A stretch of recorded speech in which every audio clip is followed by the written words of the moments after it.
নমস্কাৰ বন্ধুসকল, স্বাগতম জনাইছোঁ এটা ইনফৰ্মেটিভ ভিডিঅ'লৈ। এইটো ভিডিঅ'ত আপোনালোকে জানিব যে SSLC 2026 বৰ্ষৰ যিটো হাইস্কুলৰ ফাইনেল ৰিজাল্ট আছে, ফাইনেল ৰিজাল্টটো আপোনালোকে কেনেকৈ পাব, মেট্ৰিক শিক্ষাৰ্থীৰ বাবে গুৰুত্বপূৰ্ণ ভিডিঅ' আপোনালোকে ভিডিঅ'টো শেষলৈকে চাই থাকিব। ইতিমধ্যে ডেট আৰু টাইম যিটো আছে অলৰেডি এনাউন্স হৈ গ'ল। CM ছাৰে অলৰেডি জনাই দিছে কেতিয়া আৰু কেনেকৈ আপোনালোকে ৰিজাল্টটো চাব লাগিব। আপোনালোকে যদি নাজানে তেনেহ'লে ষ্টেপ বাই ষ্টেপ মই ভিডিঅ'টো চাই ল'ব। আপোনালোকে ৰিজাল্টটো আপোনালোকৰ কেনেকৈ চাব পাৰিব গোটেইখিনি এইটো ভিডিঅ'ত জনাই ভিডিঅ'টো শেষলৈকে চাই থাকিব। ৰিজাল্ট চাবৰ কাৰণে বহুতকেইটা ৱেবছাইট আছে, কিন্তু তাৰ বাহিৰেও এটা এপ আছে। এপটো মই আপোনালোক কিয় জনাইছোঁ, কাৰণ এই ৱেবছাইটবোৰ হেং মাৰি দিয়ে আৰু এপছ যিটো থাকে এপছটো থাকিয়ে যায়। সেইটো কাৰণে আপোনালোকে প্লে ষ্ট'ৰ খুলি এটা এপ চাৰ্চ কৰিব লাগিব, ASSB যিটো হেৰি আছে ৰিজাল্টৰ এপ আছে, সেইটো আপোনালোকে ইনষ্টল কৰিব। মোৰ ক্ষেত্ৰত ইয়াতে অলৰেডি ইনষ্টল আছে কাৰণে অ'পেন বুলি অপশ্যন আহিছে। আপোনালোকে প্ৰথমে ইয়াতে ইনষ্টল কৰি ল'ব লাগিব। ইনষ্টল কৰাৰ পিছত আপোনালোকে ইয়াতে অ'পেন কৰিব লাগিব। অ'পেন কৰাৰ পিছতে আপোনালোকে কি কৰিব লাগিব, কাৰেণ্ট ইয়াৰ আৰু এটা প্ৰিভিয়াছ ইয়াৰ আছে। প্ৰিভিয়াছ ইয়াৰ মানে যোৱা বছৰ ৰিজাল্ট ইয়াতে চেক কৰিব পাৰিব, আৰু কাৰেণ্ট ইয়াৰ মানে 2026 বৰ্ষৰ যিটো ৰিজাল্ট আছে এইটো আপোনালোকে ইয়াতে চেক কৰিব পাৰিব। 2026 বৰ্ষৰ ৰিজাল্ট ইয়াতে চেক কৰিব আপোনালোকে ইয়াতে ক্লিক কৰি দিব লাগিব। ইয়াতে ক্লিক কৰাৰ পিছতে আপোনালোকে এনেদৰে এটা ইণ্টাৰফেচ পাব, য'ত আপোনালোকৰ ইয়াতে মোবাইল নাম্বাৰ আৰু নাম ইয়াতে দিব লাগিব। তাৰপিছতে আৰু এটা অপশ্যন আছে, এইটো হ'ল আপোনালোকে what do you want to study. ইয়াতে ক্লিক কৰি আপোনালোকে হায়াৰ ছেকেণ্ডেৰীৰ পিছত মেট্ৰিকৰ পিছত যদি আপোনালোকে হায়াৰ ছেকেণ্ডেৰী 11-12 পঢ়িব খোজে তেনেহ'লে এইটো ক্লিক কৰিব লাগিব। নাইবা যদি ডিপ্ল'মা কৰিব খোজে আফটাৰ 10th তেনেহ'লে আপোনালোকে ইয়াতে ক্লিক কৰি ছাবমিট কৰি দিব। এইবোৰ এনেকৈ ফিল আপ কৰি আপোনালোকে তাৰপিছত এইটো যিটো আছে এইটোত আপোনালোকে চিলেক্ট কৰি হায়াৰ ছেকেণ্ডেৰী বুলি ইয়াতে দি দিব। ইয়াতে দুটা অপশ্যন আছে, হায়াৰ ছেকেণ্ডেৰী আৰু চাৰ্টিফিকেট কোৰ্চ আফটাৰ 10।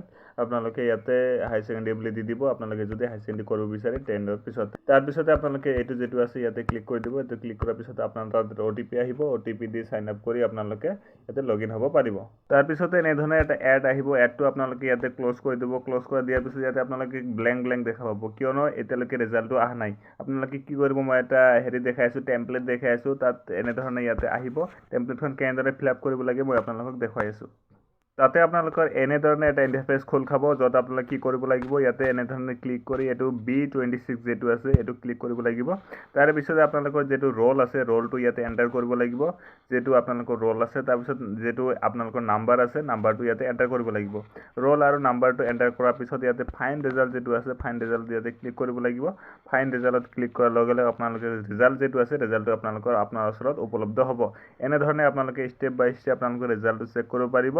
আৰু আপোনালোকৰ ৰিজাল্টৰ যিটো মেইন নটিফিকেশ্যন আছে নটিফিকেশ্যনটো এতিয়ালৈকে দিয়া নাই আপোনালোকৰ শিক্ষা বিভাগৰ পৰা, এতিয়ালৈকে টুইট কৰা নাই। এইটো কেৱল মাত্ৰ মই এটা ইনফৰ্মেটিভ ভিডিঅ' বনাই দিলোঁ, যাতে আপোনালোকে যেতিয়া ৰিজাল্ট আহে ৰিজাল্টটো আপোনালোকে নিজে চেক কৰিব পাৰি, আপোনালোকৰ মোবাইলতে যাতে চেক কৰিব পাৰে। তাৰ কাৰণে মই এইটো ভিডিঅ' বনাই থৈ দিলোঁ। আপোনালোকে ভিডিঅ'টো চাই থৈ দিয়ক, যেতিয়া ৰিজাল্টটো আহিব আপোনালোকে নিজৰ ফোনেদি স্মাৰ্টফোনৰ মাধ্যমেদি আপোনালোকে ৰিজাল্টটো চাব পাৰিব।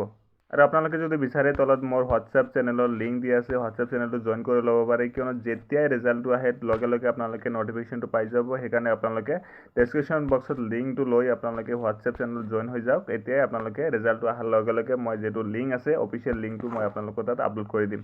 তো আজিৰ কাৰণে আছিল মানে ভিডিঅ'টো ভাল লাগিছে লাইক কৰি দিব, লগতে চেনেলটো ছাবস্ক্ৰাইব কৰি দিব। Thank you so' much, thanks for ৱাচিং। ভিডিঅ' দেখাৰ বাবে ধন্যবাদ। জয় আই অসম।